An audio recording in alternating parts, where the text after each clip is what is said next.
Kanye West, le serviteur de la suprématie blanche et la complaisance des médias. Kanye West, une légende du hip-hop autrefois pro-noir devenu conspirateur téméraire, a fait le tour d'internet en crachant son venin dans des messages haineux à la vue de tout le monde. Kanye West est devenu de plus en plus radical depuis qu'il a admis en 2018 qu'il ne prenait plus ses médicaments pour traiter sa bipolarité. Depuis, il s'est donné pour mission d'attaquer ouvertement les communautés noires et juives tout en harcelant sa désormais ex-femme, Kim Kardashian. Bien que son manque de médicaments soit un problème, ce n'est pas une excuse pour les choses dégoûtantes qu'il a depuis dites et faites, et il y a quelque chose d'embarrassant à noter sur la façon dont les réseaux sociaux permettent à un homme souffrant de ce qui semble être un épisode de manie bipolaire de venir sur leur plateforme pour s'humilier alors qu'il répand une conspiration nuisible du mouvement QAnon au grand public. Enfin, il commence à être tenu socialement et financièrement responsable de la destruction qu'il a provoquée dans son sillage. Cependant, ce ne sont pas ses attaques incessantes contre la communauté noire qui vont lui nuire le plus, mais ses récentes divagations antisémites qui le mettront à l'écart d'une industrie qui s'intéressait à lui autrefois. Salut à tous et bienvenue sur la chaîne qui dévoile la face cachée des célébrités. Aujourd'hui, nous plongeons dans l'univers de Kanye West. Alors si vous êtes nouveau sur la chaîne, n'oubliez pas de vous abonner et d'activer la cloche de notification pour ne manquer aucune de nos prochaines vidéos. Peu de gens s'en souviennent, mais Kanye West a commencé à s'attaquer à la communauté noire bien avant que cela ne buzz sur internet. Il existe des preuves irréfutables que Kanye West courait après la mondaine Kim Kardashian depuis des années avant qu'ils ne deviennent officiellement ensemble sur internet en 2011. Il est même allé jusqu'à essayer de la convaincre de ne pas épouser la star du basketball Kris Humphries en 2011 en s'achetant un téléphone portable et en envoyant à Kim des photos de joueurs de basketball qui étaient autrefois populaires mais qui ont fini par tomber dans l'oubli. Kanye évoque ce souvenir dans l'émission Cocktails with Chloé, déclarant « J'ai acheté un téléphone lorsqu'elle a décidé d'épouser Kris Humphries », révèle Kanye. « J'ai commencé à lui envoyer des photos, comme celles de certains joueurs de basketball qui étaient cool et qui maintenant ne le sont plus. Comme pour lui dire « Regarde, c'est ce qui t'attend si tu l'épouses ». Une fois que le mariage éphémère de Kim avec Humphries a finalement pris fin, Kanye West en a profité pour intervenir et faire son coup. Il a invité Kim à son défilé de mode à Paris dans le seul but de la convaincre de sortir avec lui, et bien sûr, ils ont commencé à se fréquenter la même année. En 2015, Amber Rose, l'ex-mannequin mondaine de Kanye West, s'est battue sur Twitter avec Khloé, la sœur de Kim Kardashian, à propos de commentaires qu'elle avait faits sur la relation de leur sœur de 17 ans, Kylie, avec Tyga, un rappeur de 24 ans. Rose était la meilleure amie de la mère du premier enfant de Tyga, Blac Chyna, et trouvait la relation de Tyga avec Kylie particulièrement étrange. Elle a révélé ses sentiments dans une interview accordée à l'émission de radio populaire The Breakfast Club.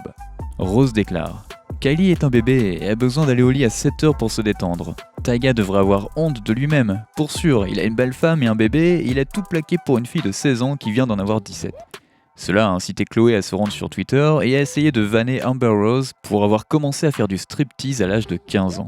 Une remarque plutôt mal choisie quand on sait que l'ascension du clan Kardashian vers la célébrité provient du fait que Kim Kardashian a volé Brandy et ensuite fait fuiter une sextape avec le frère de Brandy, Ray J, ce que Rose s'est empressée de lui rappeler. Cette altercation sur Twitter a finalement conduit Kanye à passer lui-même au Breakfast Club et à faire des commentaires déplacés sur Amber Rose. Il s'est assuré de faire savoir à tout le monde qu'il pensait que sa femme, Kim Kardashian, était supérieure à Amber en termes de classe. Une idée qui ne repose sur rien d'autre que sur une haine anti-noire. Kanye West déclare « Il est très difficile pour une femme de vouloir fréquenter quelqu'un qui sortait avec Amber Rose. Elle n'en voyait rien, vous voyez ce que je veux dire. J'ai dû prendre 30 douches avant de pouvoir sortir avec Kim. » C'était un coup très bas, anti-noir, misogyne et classiste. Aucune des deux femmes n'a de choses à se reprocher et elle ne devrait pas avoir à être comparée, en particulier par un homme qui est sorti avec l'une d'elles et qui est actuellement marié à l'autre. Amber Rose a depuis admis qu'elle regrette la façon dont elle a réagi au drame de Kardashian, elle défend la libération sexuelle des femmes et estime que cela ne représentait pas au mieux ce qu'elle pense des femmes qui sont ouvertement sexuelles. Kanye West, quant à lui, est devenu encore plus anti-noir et avec le temps, il s'en excuse de moins en moins. Comme nous l'avons mentionné précédemment, Kanye West n'a pas caché qu'il ne prenait plus de médicaments contre la bipolarité depuis 2018, une décision qu'il a prise dans le but de préserver son esprit créatif. Ainsi, lorsque le comportement de West est rapidement devenu erratique, beaucoup se sont inquiétés de sa santé mentale, mais Kanye affirmait que son trouble bipolaire était simplement un mauvais diagnostic pour le président de l'époque, Donald Trump, avec qui il avait noué une relation étroite après avoir admis qu'il était un partisan de Trump en 2016. Cette amitié en a stupéfié plus d'un, étant donné qu'en janvier de la même année, Donald Trump avait été surpris en train de traiter Haïti et d'autres nations africaines de pays de merde devant un groupe de sénateurs bipartisans lors d'un débriefing à la Maison Blanche. Mais Kanye West a choqué le monde en continuant à soutenir Trump après ce commentaire, allant même jusqu'à commencer à professer son amour pour le désormais ancien président via une série sporadique de tweets après avoir été en pause de Twitter pendant une longue période. Mais il ne va pas s'arrêter là. Non, son prochain mouvement anti-noir sera d'aller sur TMZ et de dire que le viol, la torture et l'asservissement du peuple africain pendant 400 ans est un choix qu'ils ont fait. Kanye West était sur TMZ en train d'argumenter sur ses idéologies derrière le chapeau Make America Great Again qu'il portait depuis un moment déjà, lorsqu'il a soudainement commencé à aborder le sujet de l'esclavage. Kanye West se tourne vers le journaliste de TMZ, Van Lathan, et dit « Quand vous entendez que l'esclavage a duré 400 ans, ça ressemble plus à un choix qu'autre chose. » Lathan était visiblement bouleversé par la façon dont Kanye laissait penser que les victimes d'un génocide avaient leur mot à dire sur la durée du génocide. Lathan s'est alors empressé de remettre Kanye à sa place en lui faisant comprendre que, même s'il a droit à son opinion, ses paroles peuvent avoir des conséquences dans la vie réelle. Un conseil que Kanye a continué à ignorer en 2018 et encore aujourd'hui en 2022. Kanye a donné le coup d'envoi en octobre 2022 en dénonçant le mouvement Black Lives Matter en faveur du mouvement réactionnaire White Lives Matter. Beaucoup conviendraient que l'organisation Black Lives Matter a ses propres incohérences, mais le mouvement et les actions de l'organisation ne sont pas les mêmes.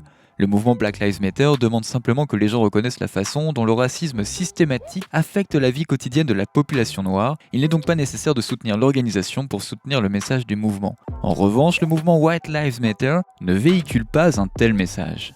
En effet, le mouvement White Lives Matter est un groupe néo-nazi qui a été créé afin de s'opposer directement au mouvement Black Lives Matter, ce que sa cofondatrice Rebecca Barnett a déclaré sans scrupule. En 2016, voici ce que Barnett avait à dire pendant le pic de présence de Black Lives Matter sur les réseaux sociaux. « Ce qui arrive aux Noirs dans ce pays aux mains des forces de l'ordre ne nous concerne pas, si ce n'est de nous préparer à rétablir l'ordre et à reconstruire nos quartiers en reprenant nos terres, une communauté à la fois.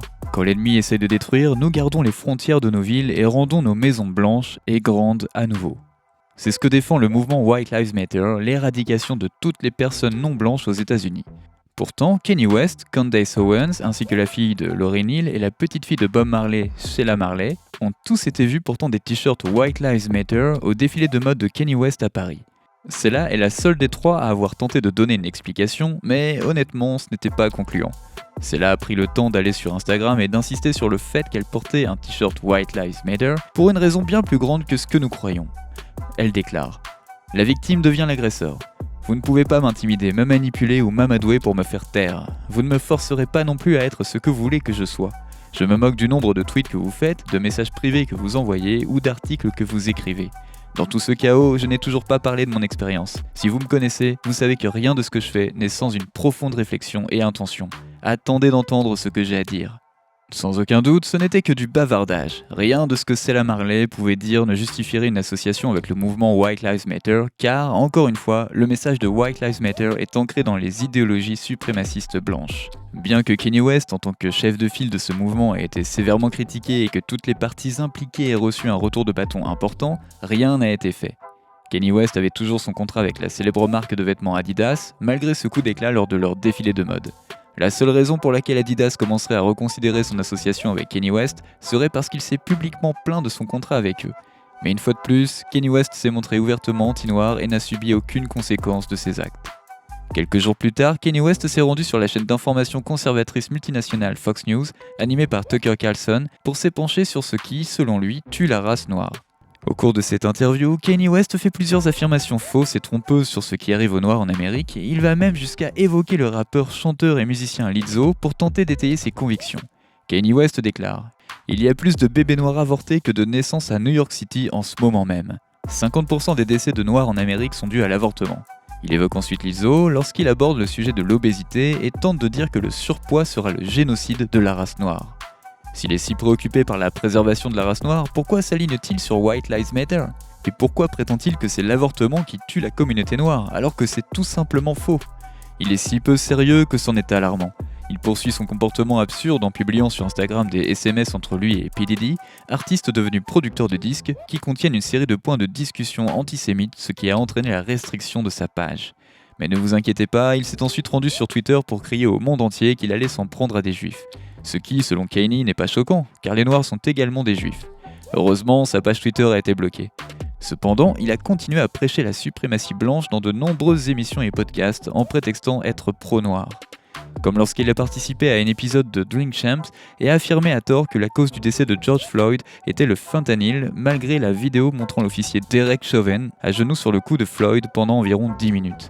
Ou encore son apparition la plus récente dans une émission internet d'extrême droite Infowars, animée par le théoricien du complot Alex Jones, qui vient d'être poursuivi par les victimes de la fusillade de Sandy Hook après avoir affirmé que la tragédie avait été mise en scène. Kanye West s'est rendu à l'émission et a dit que malgré ses opinions antisémites, il aimait les juifs, mais qu'il pouvait aussi voir le bien chez les nazis et qu'il admirait Adolf Hitler. Non seulement son comportement est erratique, mais il est nuisible. En tant qu'artiste qui a eu des millions de fans, les paroles de Kanye West ont le pouvoir d'influencer des milliers de personnes et d'encourager les nationalistes blancs. Kanye West ne devrait pas être invité à donner des interviews et à participer à des podcasts lorsqu'il ne fait que diffuser des messages antisémites et anti-noirs. Même si c'est lui qui prêche ces sujets anti-noirs et antisémites, il n'est pas le seul fautif dans l'histoire, car sa parole est diffusée en masse pour affecter la communauté noire et juive. Ce sont des émissions et podcasts tenus par des suprématistes blancs qui invitent cette personne instable à exprimer librement son opinion. Ils encouragent son comportement en diffusant son message, l'utilisent pour faire le buzz, et lorsque le retour de bâton se fait sentir, ils essaient de prendre leur distance avec tout ça. Kanye West est responsable de ses actes, évidemment, mais les médias grand public devraient être tenus pour responsables de l'avoir autorisé à s'exprimer sur leur plateforme, tout en connaissant son comportement déviant. Un chat reste un chat, une personne instable reste une personne instable. N'oubliez pas de laisser des commentaires pour partager avec nous votre avis et opinion sur toute cette histoire, et peut-être nous apporter des idées neuves sur tout ça. Et n'oubliez pas de cliquer sur le bouton d'abonnement pour rester à jour sur toutes nos vidéos. À bientôt!